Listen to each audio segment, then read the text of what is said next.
if a pilot is flying around the curve of the Earth, then he should be dipping the nose down every 5 minutes. He should be dipping the nose down to stay around the curve.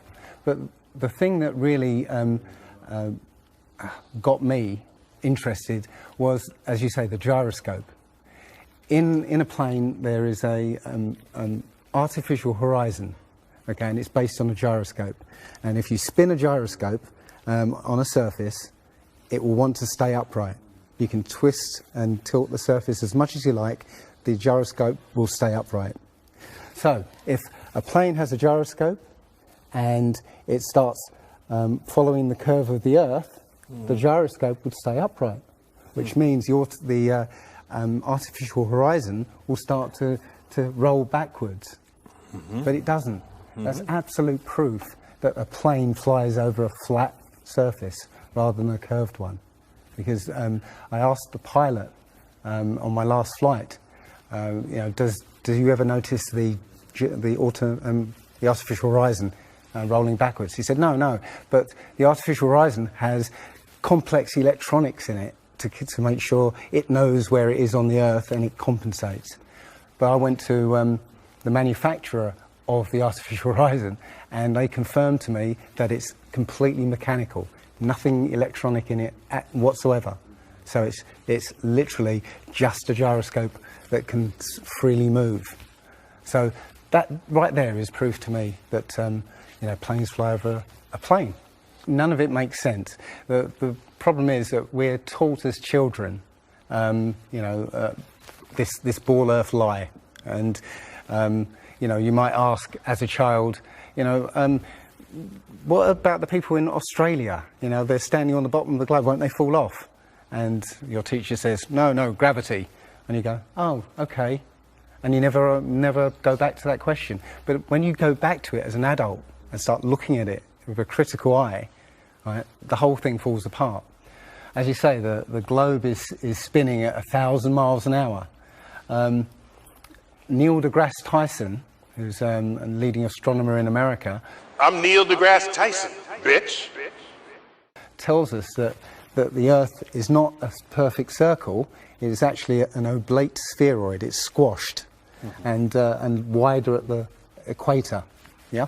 So Earth, throughout its life, even when it formed, it was spinning, and it got a little wider at the equator than it does at the poles. So it's not actually a sphere. It's oblate, and officially it's an oblate spheroid. That's what we call it. But not only that, it's slightly wider below the equator than above the equator. A little chubbier. A little chubbier. Yeah. Chubby's a good way. It's like pear-shaped. So my question to him would be, why is there land at the equator? Because water will move more readily than rock. So if the Earth is spinning, the water will be collected at the equator.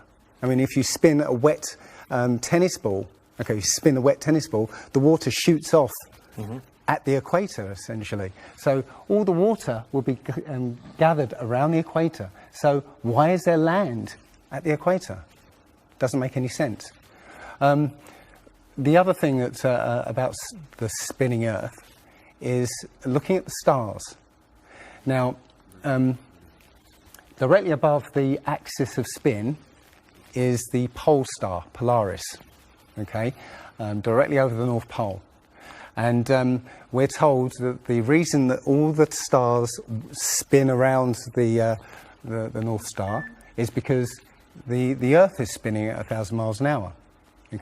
Seems to make sense, because if you put a long exposure camera pointing at the North Star, you'll see the stars will make perfect circles around, perfect star trails. The only problem is the Earth is also orbiting the Sun at 67,000 miles an hour. The Sun is moving, dragging the Earth and all the planets up that way or that way at 600,000 miles an hour. So why do we see perfect circles? Because that's the slowest speed, that's slowest motion in that mix, And yet the Earth is moving 67 times faster that way and 600 times faster that way. So you should see the stars do all sorts of strange motions, but you don't. You only see them make these perfect circles. That tells me that it's the stars that are moving, not the Earth. The thing is, what the scientists will give you is calculations and and theories why that happens. But we have experience. We see things and they either make sense or they don't make sense. What the scientists do is substitute our common sense and our intuition for calculations and theory, and we're supposed to believe the calculations rather than what we experience ourselves. There was a famous experiment back in the 1800s in England called the Bedford Levels experiment. Now, the Bedford Levels is a canal that is perfectly straight for 6 miles. Okay, so what a chap called Samuel Rowbottom did was he took a telescope, put it in the water about 8 inches above the water, and he had a friend, in a rowboat with a flag on the back, row all the way to the other end, and he was able to see the flag on the back of the rowboat the whole distance.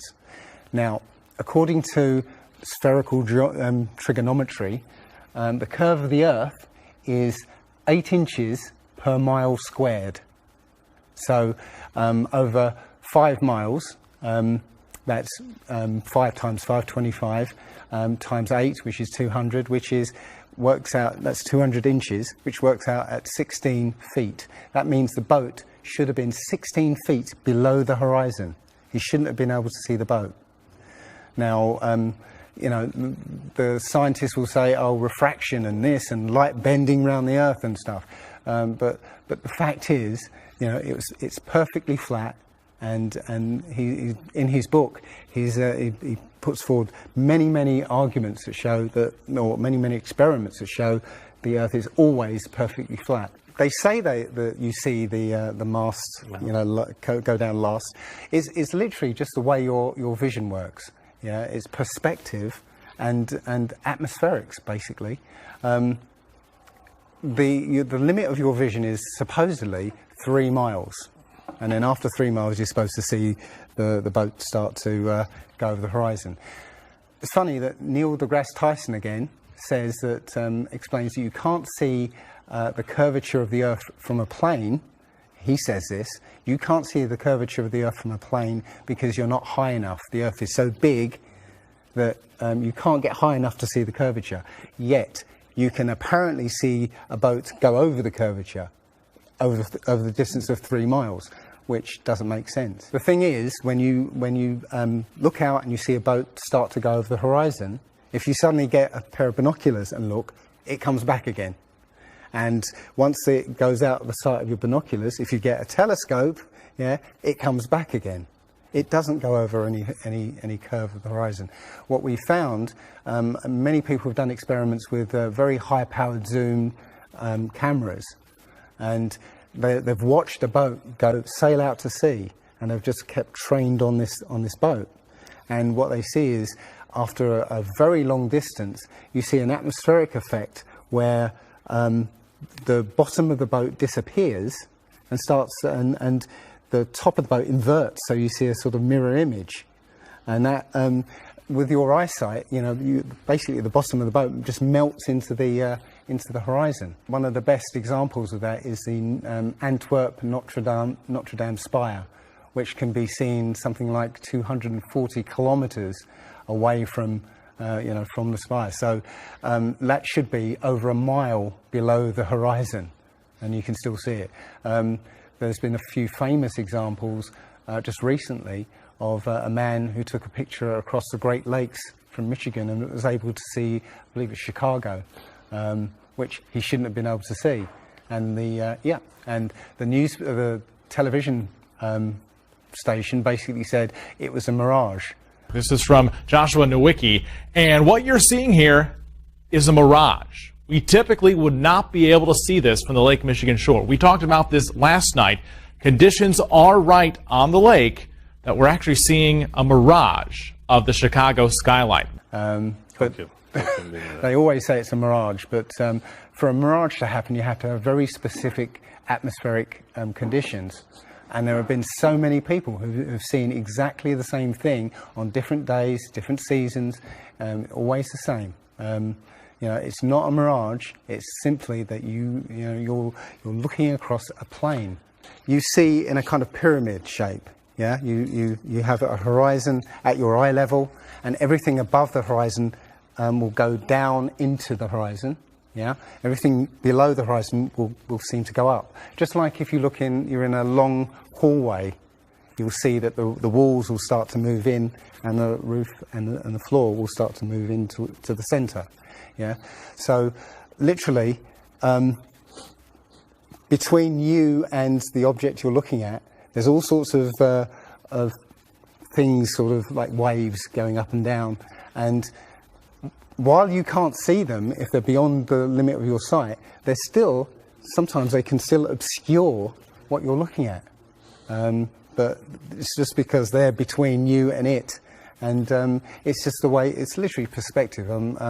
It's better if I could draw a diagram, but it's a very difficult subject to get your head around if you're not used to it. But it is perspective.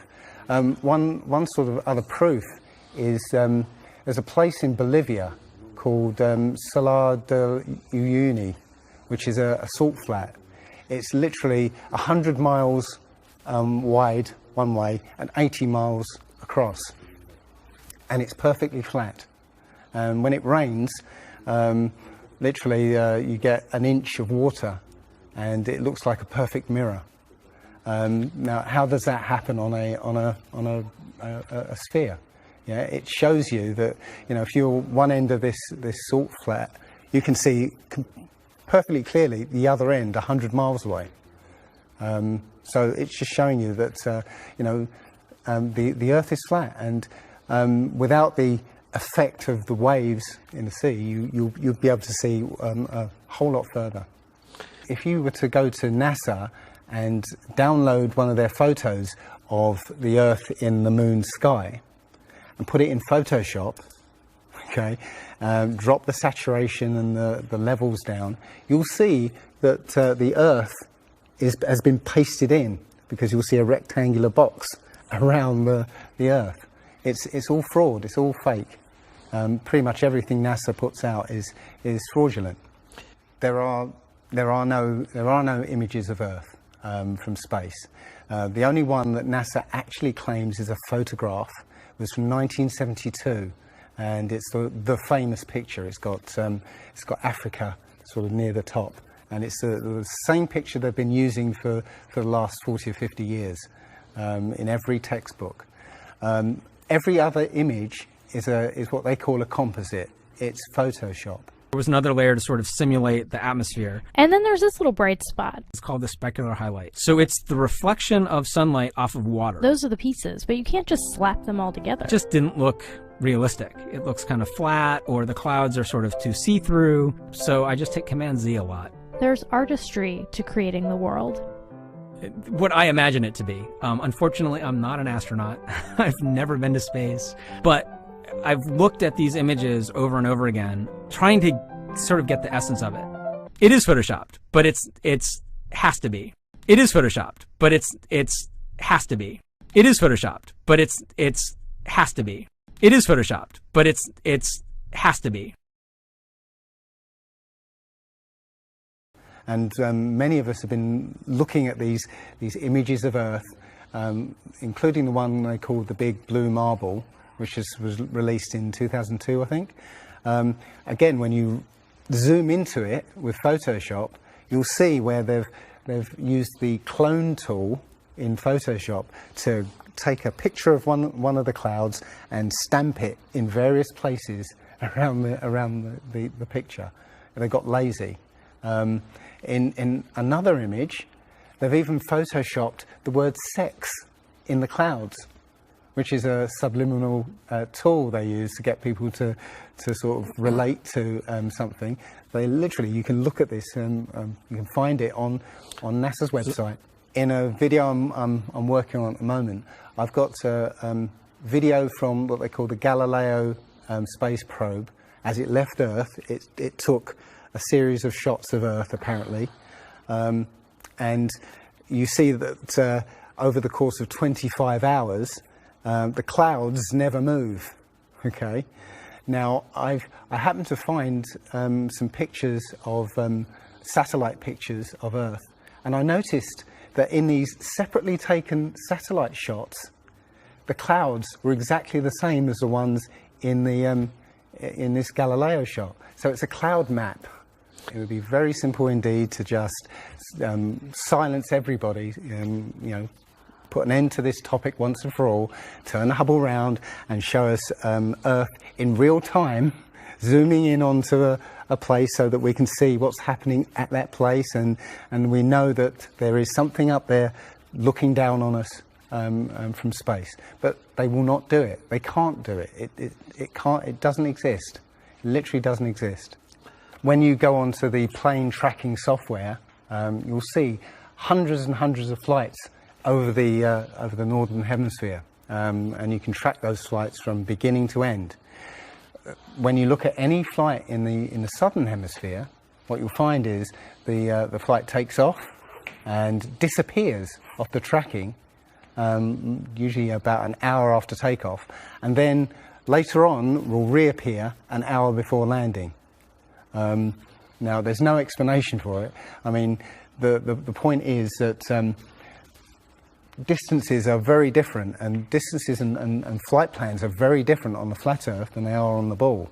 And when you look at flights in the southern hemisphere, they make some really crazy, you know, sort of deviations. So, for instance, if we look on here, let's say a flight from Cape Town over here to Australia, say Sydney in Australia, they will take you to Dubai first, somewhere around here. Yes. Just recently there was a case of a woman who was pregnant on a flight, and she was about her waters broke on the flight, and I think it was from the Philippines to Los Angeles. Mm-hmm. And again, if you look on this map, you're from around here somewhere to here. Okay. Now they were flying across, and literally her waters broke, and they had to divert. They had to land. So instead of either going back to the Philippines or going on to Los Angeles, they landed in Alaska. Which again, if you look on the flat map, it's again a straight path. Santiago, Chile to Australia, mm-hmm. right? Will usually stop in Los Angeles. Again, you can see on the flat map that it's again a straight path. It all seems to make sense, and if the only thing that would sort of confirm it or disprove it would be GPS, but you know, hey ho, GPS doesn't work in the southern hemisphere. This is an issue because there have been a few people who said they've taken flights that have taken only 14 hours, and they're direct flights from Australia to South America. Now, somebody has actually redrawn the flat map to take into account these you know, the distances, and apparently the distances work out. I haven't seen the map myself, but you know, I should be looking further into it. But yes, up until these people came forward, and again, I haven't seen any real evidence that they have taken these flights. They told me they've taken these flights, but who knows? They can actually advertise a flight that's direct. You know, they can price it out of the range of most people to take, and then if anybody does take it, they could cancel it. I don't think any flights actually fly directly over the North Pole at all. I think they skirt the North Pole, mm-hmm. but I don't think they fly directly over the actual pole. So mm-hmm. I don't know if it's to do with magnetics. The only thing I do know is that nothing flies over the South Pole, because again, on a flat map, the South Pole, continent of Antarctica is the ring around the Earth. So you can't fly over the ring and get anywhere. That's why we're not allowed to go there. I mean, think about it. It's the only treaty that's all these countries have signed and never broken and completely agreed on. It's the only one. And what treaty is there that everybody's agreed on? We're being kept away from it for a reason. They have some scientific bases there, and literally it's controlled by the military. If you try and go there by yourself, you will be sort of picked up and escorted back. There was a guy called Jarls Anderhoy who tried to take a mission to the Antarctica, and he was picked up and taken back by the military. It's a good reason, because they don't want you finding out what's beyond. Admiral Byrd he actually did four expeditions, and most of them were military expeditions with huge military groups. Thousands of people, planes, boats, the works. And yes, he confirmed in an interview that he discovered a continent as big as the continental United States out there, that was with warm water lakes and mountains and everything, that was completely uninhabited. And he described it as the other side of the South Pole to Middle America. So on the globe, that means it would be somewhere in the Indian Ocean. There's a huge continent that nobody knows about. So yeah, there's more going on than meets the eye. The other thing is, after Admiral Byrd came back after his last expedition, Antarctica was sealed off, and both America and the Russians started firing nuclear missiles straight up. Now, in America, that was called Operation Fishbowl, and it came under something called Project Dominic. Well, Fishbowl makes sense, because it seems like Admiral Byrd found the edge of the dome, okay, while he was out there. And as soon as he left there, they started firing missiles straight up, I believe, to try and test how far that dome went. If you look at the footage of these explosions, what you'll see is an explosion. Well, when a bomb goes off in midair, it's a fireball. It expands in all directions and mostly up. Okay. Now, if you look at these explosions on Operation Fishbowl, they explode outwards in a ring, which means it's exploding against something, because it can't rise with the heat. So it's exploding against something and exploding outwards. Okay, and the middle of the explosion, you'll see it glows, hot, and then it cools over time. So it looks to me like they were exploding against a dome. Now, I said it was Operation Fishbowl, obviously Fishbowl, but there's a chap called Rob Skiba who discovered that the Project Dominic, the word Dominic means of the Lord, Fishbowl of the Lord. So I believe they clearly know that we're in an enclosed system, and Admiral Byrd found the edge, and they've tested to see how far it goes up. They will also say that if a sniper is trying to hit something a great distance, a couple of miles away, they have to take into consideration the spinning of the Earth, because they say that as the bullet leaves the muzzle of the gun, it's now independent of the rotation of the Earth. So, the Earth will spin away from where the bullet, and you have to take that into account. They say that about artillery shells as well, but it's not true. If that was true, a sniper would have to spend ages and ages calculating how to make that shot, and they don't. They literally take into consideration the wind and the elevation, and they don't take the Coriolis effect into consideration at all. Also, planes. If that works for bullets, if bullets, as soon as they leave the Earth, they're now independent of the spin, then why doesn't it work for planes? Yeah, there's a video on YouTube that actually tries to explain that the Coriolis effect works by using the example of a paper plane. You have to throw it. If you throw it north, the Earth will spin and the plane will land sort of east. But if you take the idea of a real plane, a plane would have to aim north to go east in that case. But that's not what happens. And if that was the case as well, planes would have to land on runways that are moving. And that would be impossible. But how is it that you can take a flight from London to New York and it will take exactly the same time as a flight from New York to London? Yeah, one's with the spin of the planet and the other one's against it. So it doesn't make sense.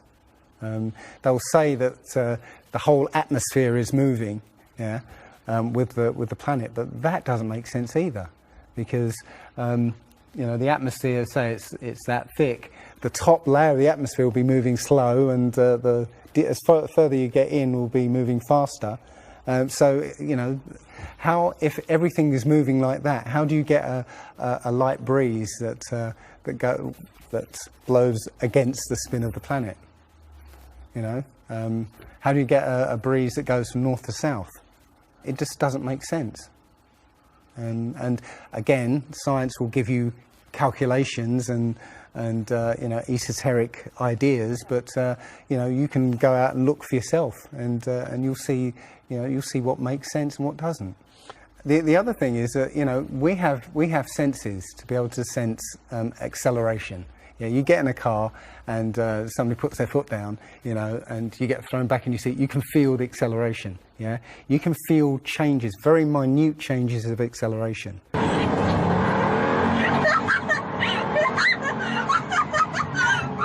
Yeah.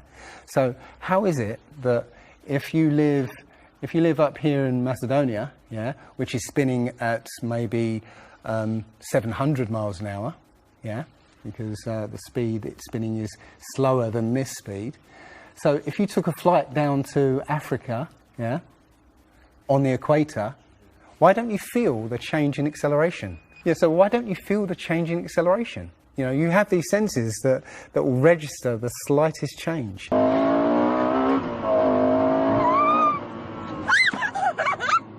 Yeah, but you get off the plane there and you don't feel dizzy, because now you're moving a lot faster. So no, it doesn't make sense.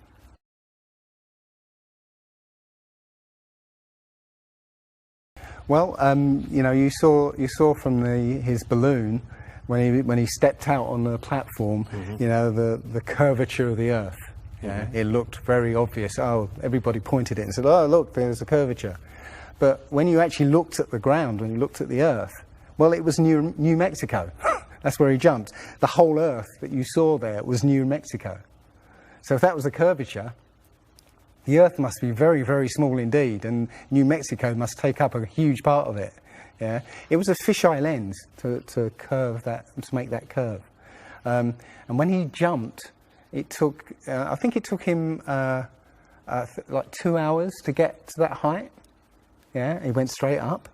In that 2 hours, the Earth should have rotated away quite a distance, but I think he only landed something like 70 kilometers away from where he sort of went up in the first place, and that can be attributed to the wind.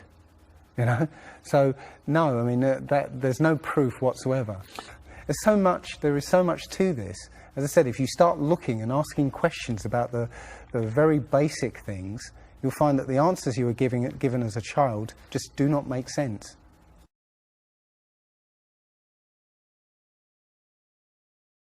So the idea there is that it must be a globe because the sun. If the sun's here, then it's got to be dark on the other side. Well, the thing about the sun is that we're told it's 93 million miles away. It's not. It's actually something around 3,000 miles away, and about 34 miles across. That might sound really crazy, but if you look at look out on a day that's got broken cloud, you'll see that the sun rays will come out at an angle. Most people have seen this. The rays come down in angles. If the sun was 93 million miles away, then all the light will be coming parallel.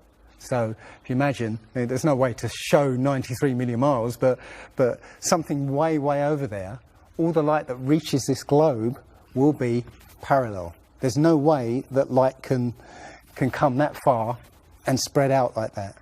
Now, if you follow those light rays, you'll see exactly where the sun is.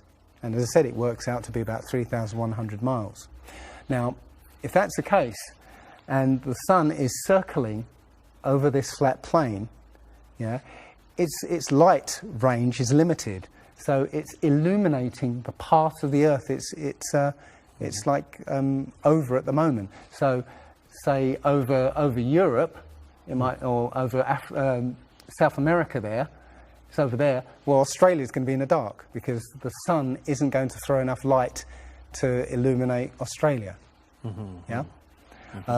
Now, most people say, well, I see the sun rise and set. How can that be if it's just going round in a circle? Well, that's perspective again. If you actually see video of the sun coming up and going down, many times you'll see that the sun starts off as it's coming up very, very tiny, and it gets bigger as it gets closer to midday and then gets smaller again. It's literally that effect of perspective, you know, with some things above you, like the ceiling in a hallway, yeah, as it goes further away, it will seem to sink down towards the horizon until it disappears beyond the limit of your sight. And that's all you're seeing. You're seeing literally the sun circling overhead, but seeming to set.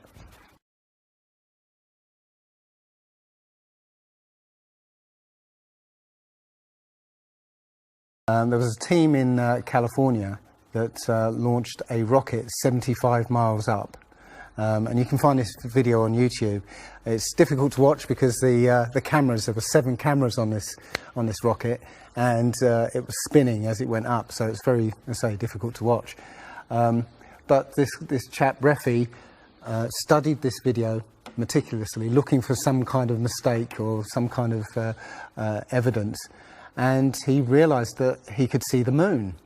So he went online to a website called timeanddate.com, where it will show you graphically where the moon and sun is at any time on any day.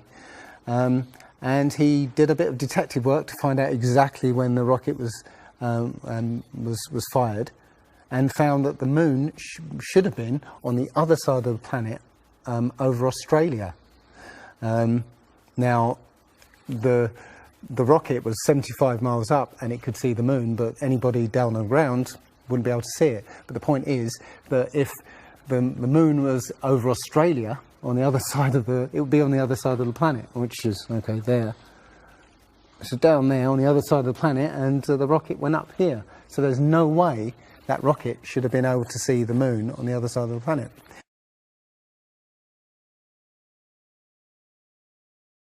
If you watch the trajectory of the space shuttle, it doesn't go straight up. It always goes in a curve and out to sea. The point is that they actually go horizontal. The space shuttle goes horizontal. It never goes any further up. It goes horizontal, very, very low down in the atmosphere, because it drops its external tank while it's still in the atmosphere. So, you know, it's still in the atmosphere while it's horizontal, so it never gets any higher, and it goes out of sight, not because it goes too high, because it goes too far downrange. And it seems that nobody's ever on the space shuttle, and the proof of that is the Challenger disaster. In, I believe it's 1986, the Challenger exploded just after takeoff and killed 7 astronauts. But it turns out that 6 of the astronauts are still alive, and most of them are using their original names. And you can find pictures of them. They're using the same names, and they're doing ordinary jobs now. Teachers, lecturers, lawyers, whatever, but they're still alive. I think it's a mock-up. I think it's an empty shell and literally just dishes in the sea, out of sight. And they have a plane that's mocked up to look like a space shuttle, and you can see whenever the space shuttle lands, you can hear it. It's a loud jet engine. You watch any video of the space shuttle landing, you can tell it's a jet engine. It's a jet-powered aircraft. That's it. It's not a glider. In my video, I show you a glider, how that seems, and then I show you the space shuttle, and yeah, it's not a glider. It's an aircraft, and that's what they're fooling us. Taking billions of dollars in and giving us images and fake planes for that 10 billion, you know, however many billions of dollars it is. That you've got the external tank and the space shuttle, yeah. It's like horizontal at this point, and then they drop the tank. Okay. Now the space shuttle isn't powered at this point because the tank has all the fuel. Yes. Okay. So when the engine stops, the tank is dropped. Basically, the space shuttle and tank should follow the same path because neither of them are powered. They should both fall in the same way. Now, because the tank has all the fuel, those pods on the back of the space shuttle aren't fuel tanks. They have a very, very small amount of fuel in there for orbital manoeuvring. But from this point, which again is still in the Earth's atmosphere because the tank, you know, is falling there, it now has to go from there into orbit. They haven't got the fuel there to insert it into orbit.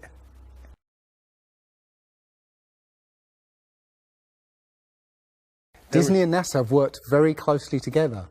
Disney worked with NASA on the moon project. Yeah, they made it. They filmed it so that it would be entertaining for the masses. Yeah, and they're still working with NASA. I absolutely believe that Stanley Kubrick, you know, filmed the moon landing. He left a few clues just to say, so that, you know, like Michelangelo. Yeah, so that we eventually would know that this was his work. Yeah, I did this.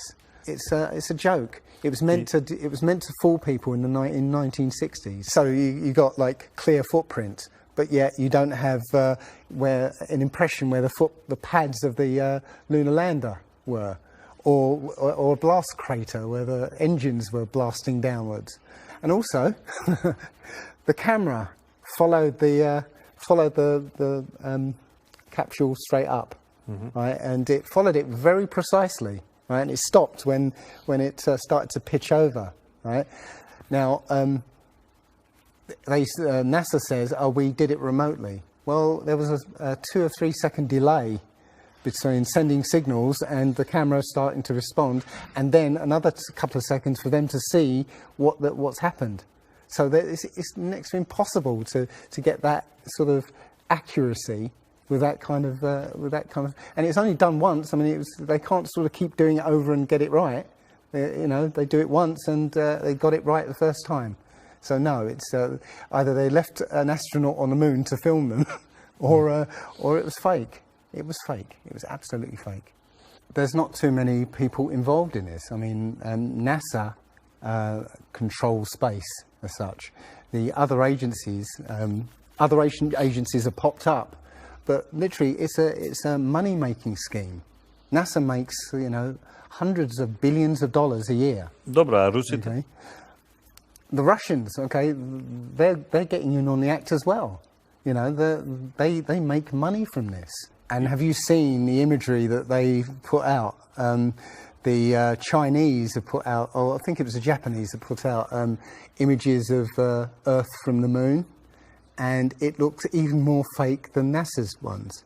It's a money-making scheme, and they're all joining the bandwagon. But you know, that isn't the first thing that's been hidden over the years. I mean, we're all driving petrol cars because 100 years ago, the Rockefeller family basically cornered the market on oil, and the car industry was going electric. So, you know, all cars would have been electric from the get-go, but they basically forced everybody to use petrol cars, and have hidden this secret. And literally, you know, we could be running around in electric cars that have unlimited mileage by now, but we're still using these 100-year-old machines, dirty machines, because of a secret that's been kept. It's easy.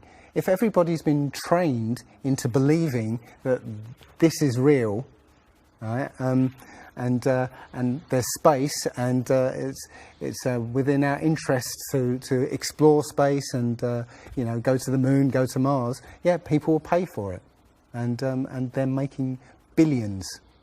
And yeah, there's more to it, because I believe there's a big deception coming, and it's to do with aliens, because now since Roswell, 1947, that was the first time anybody had ever understood the idea of aliens. But since then, we've been bombarded with science fiction and the idea of aliens, and most people believe there are aliens out there. So they've prepared us for an alien invasion or an alien saviour. And I think the flat Earth came along at the right moment to educate people, to make people believe or understand that we've been lied to. And if you know, as I know in my heart now, that that is real and this isn't, I will not be fooled by aliens coming, because there are no aliens. There's no space. Yeah, it's all fantasy by Disney and NASA.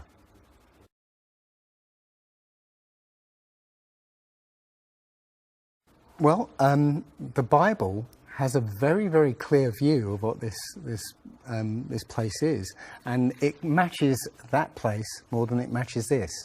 Okay, and what it says is the great deep is under it, just water. It's just deep water, and above the firmament is water.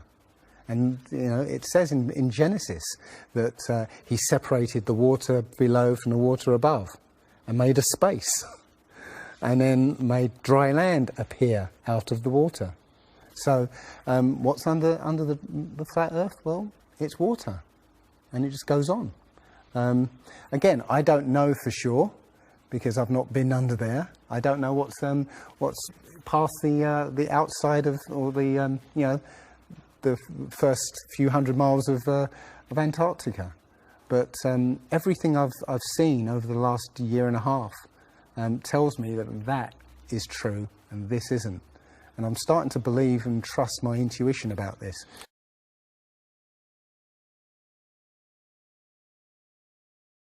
Nobody has actually really gone all the way across Antarctica. Yeah. Now there are millionaires out there who could, you know, assemble the resources to make an expedition and completely, you know, go across and chart Antarctica and make a name for themselves, being the first person to do that. Yeah. But nobody ever does. One thing I was going to say, which is slightly totally off topic, but the topic I really want to go to is that people, ordinary people, have become scientists through this.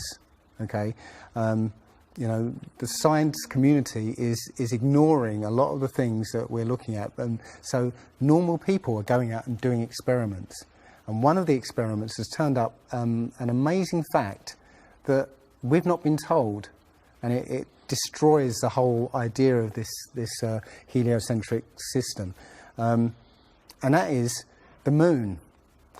If you get a piece of card, put it on the floor, and sort of you put another piece of card to act as a barrier for the moonlight. So you have the moon above, card on the floor, and a piece of card in front to shield half of the card. Yeah. Now a lot of people have these laser thermometers. Now you can actually measure the temperature of the moonlight next to the temperature of the shade of the moonlight and you'll find the moonlight is colder than the shade, the opposite from the sun. So the moon is throwing out its own light, and that light is the opposite from the sun. Now, that tells you that it's not reflecting the sun's light. It's producing its own, and its light is different from the sun's. So, you know, the scientific community have not told us this, yeah, because they won't tell us this, because it destroys this idea that the sun is, you know, is lighting up the moon.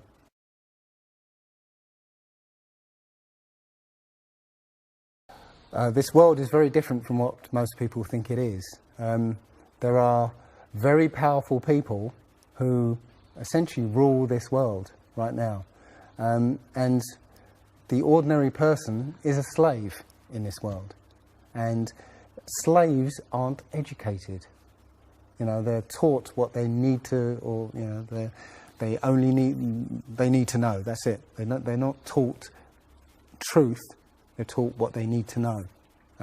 And so you're taught enough so that you can, you know, do the paperwork and operate the machinery, but you're not meant to know what's really going on, because that's the power they have over us. They know what's going on, you know, how this world works. We don't, so they can control us. One of the things about slavery is the slaves weren't freed. They were never freed.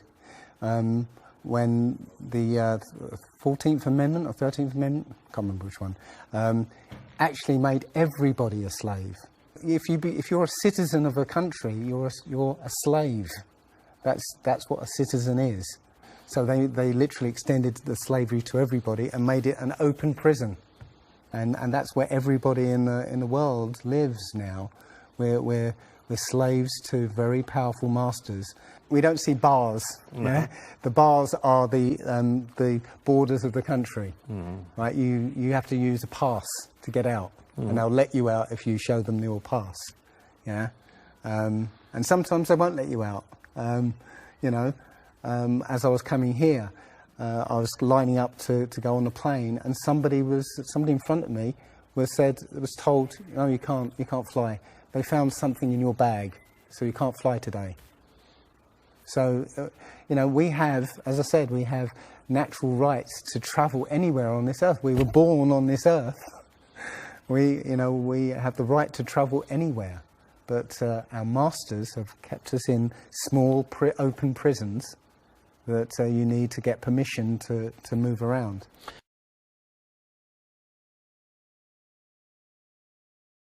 This idea that, billions of years ago, nothing exploded and then everything came out of that nothingness, ridiculous. But they try to make you believe that the idea that a supreme being, a creator, created this is ridiculous compared to that idea. I mean, if you look at it objectively, I would lean towards a creator, because there's so much that points to the fingerprint of a creator. But it's no less ridiculous than nothing exploding and becoming something. In my opinion, the Big Bang theory and the theory of evolution and the ball Earth theory are all interlinked, and they're all there to make us feel as though we're insignificant. We're small, tiny, miniature, unimportant pieces of slime crawling around on a speck of dust in an infinite universe. If that's true, and there's no purpose, there's no meaning to anything, then our owners can do whatever they want with us. Then, this is all accidental, so food can be genetically modified because it's imperfect. We can be modified because we're imperfect. If we realize that this is the universe, and complete universe. Yes, this system is everything. Everything that NASA has put out is CGI, is fake. Okay, people say, I think you mentioned it. If you look out into the universe, you see that the moon is round, you know, spherical, and the planets are spherical, and so why are we flat? Well, how do you know that the planets and the stars are spherical? You know, all you get is, if you look for a telescope, you see a flat disk. If you think you see a spherical shape there, well, it needs two eyes to resolve 3D. If you're looking for a telescope, you can't see anything in 3D. It's going to be flat anyway. So all you see is a flat blob of light. It's only NASA that's given you these beautiful pictures of so-called planets and stars. Yeah. So it's a fallacy to say, well, everything else out there is spherical, so we must be. You know, how this is special. You know, so why? It's like saying a basketball is round, so why isn't the court round? You know, it's a fallacy. So this idea of a ball Earth, theory of evolution, the Big Bang, is all about making us feel nothing, so that we can be used. If everybody realized how special we all are, how unique every single life is, then this whole world would change overnight. We wouldn't allow ourselves to be used by this cabal. We wouldn't allow this planet to be destroyed, because they're destroying it because, oh, it's just an accidental planet, one of millions. We've found other Earths, you know. Eventually, if this one gets too messed up, we'll go to another one. No, this is it. So if we all realise that, then we wouldn't allow all these things that are going on. It's all about control. There are a small group of people who want to control the world.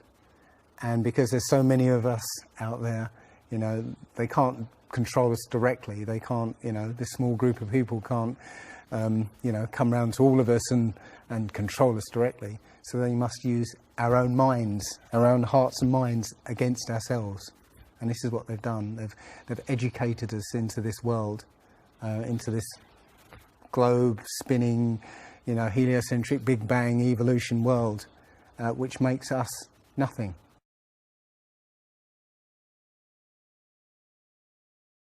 This is amazing, because when I first started looking, it was about 1.5 years ago, I looked on YouTube and there were maybe about 100 videos, not even that probably, and nobody was talking about it, right? And then over 2015, it exploded. There are thousands and thousands and thousands of people looking at Flat Earth now. And what happens is that you'll watch something or read something, and something will strike a chord in your mind, and you'll think, yeah, I've always wondered that.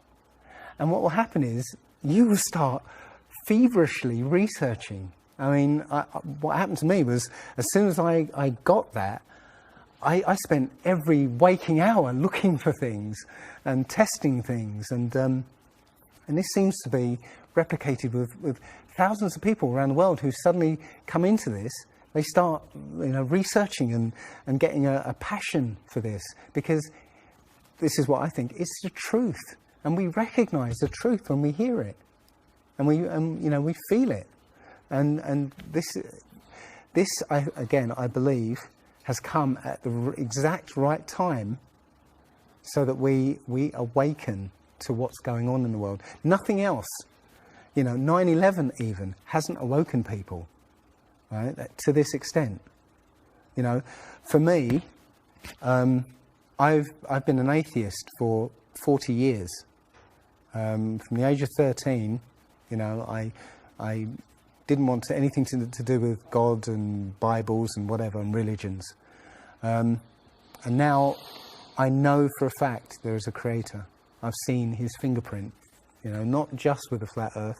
Everything I've done in the last 5 or 10 years has led me to see that there is a creator now. And there's a great many people out there who have had exactly the same revelation as I have. And it is. I'm now following the commandments and trying to be the best human being that I can be, because I think it was a guy called Kent Hovind who said there are only two possibilities. Either there is a God or there isn't. And both of them are terrifying. Yeah. If there isn't a God, then nobody's in control. We're hurtling through space and there's no plan and there's no nothing, and you know, that's terrifying. If there is a God, then we'd better find out who he is and what he wants and do exactly what he says. And it turns out that he gave us very specific instructions on how to live. And they're not rules as in, you know, laws that you must follow because you know, or put you in prison if you don't. No, these are rules to live by, to make a harmonious world. You know, don't harm anyone, don't kill anybody, don't steal from people. You know, don't covet people's items. You know, Don't lie. Don't lie. I mean, these things are written in our hearts anyway. Yeah, but we're in a society that that legalizes all of the 10 Commandments. You know, the policemen and soldiers can kill. They're allowed to kill. Yeah, you know, Politicians can lie. They can lie. They're lying all the time. They're actually. lying all the time. Police have been told that they are allowed to lie to try and get to catch somebody. Yeah, they're allowed to lie. Everything in the 10 Commandments is legalized in this society. That tells you who runs this society. Yeah. So yeah, this is a profound movement. I don't like using the word movement, but it's a profound shift in consciousness for people, because unlike any other topic that's come out in the last few years, this one has made people realise that they've been lied to.